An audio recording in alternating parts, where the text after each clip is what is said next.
आणि काय नाही तर कोण दादागिरी करतो काय? कोण नाही ना. अरे बाबा, एक लक्षात घ्या, जनतेसमोर कोण आहे का? जनता जनार्दन सर्व आहे. इथं मालक कुणी नाहीये. मालक ही जनता आहे. आम्ही सेवक आहे. मालक बनण्याचा प्रयत्न जे जे लोक करतात त्यांना भुईसपाटी जनता करून टाकते. हा महाराष्ट्राचा इतिहास आहे. हा या महाराष्ट्रातल्या भूमीचा इतिहास आहे. म्हणून मी मुख्यमंत्री होतो तेव्हाही कार्यकर्ता म्हणूनच काम करत होतो.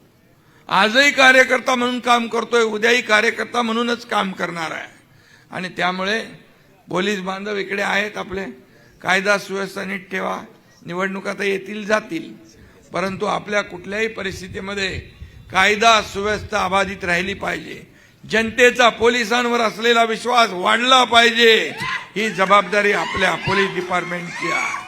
आणि म्हणून सत्ता काय येते जाते, माणसं बदलत जातात, पण अधिकारी तिकडेच असतात. त्यामुळे अधिकाऱ्याला चिंता करायची काय तुम्हाला गरज नाही. आणि म्हणून 7 तारखेला मात्र धनुष्यबाण असेल, तिथं धनुष्यबाण घड्याळावर असेल, घड्याळ आणि काय तुम्ही काही लक्षात ठेवू नका. फक्त निशाणी लक्षात ठेवा, बाकी काही ठेवू नका बस. आणि एवढं 7 तारखेला तुम्ही महायुतीला मत म्हणजे विकासाला मत. महायुतीला मत म्हणतो तुमच्या गावाचा विकास झाला पाहिजे.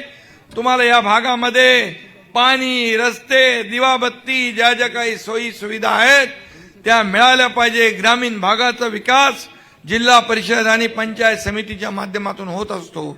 आणि म्हणून या निवडणुका फार महत्वाच्या आहेत. फक्त मतदान करण्यापुरती मर्यादित नाहीत, तर उद्याचा तुमचा भवितव्य घडवणाऱ्या निवडणुका आहेत. मुलाबाळांचं भवितव्य घडवायच्या निवडणुका आहेत. हा तुमच्या भविष्याचा फैसला घडवणाऱ्या निवडणुका आहेत.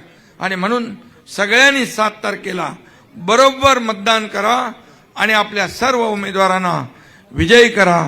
एवढीच विनंती आपल्याला करतो. धन्यवाद. जय हिंद, जय महाराष्ट्र.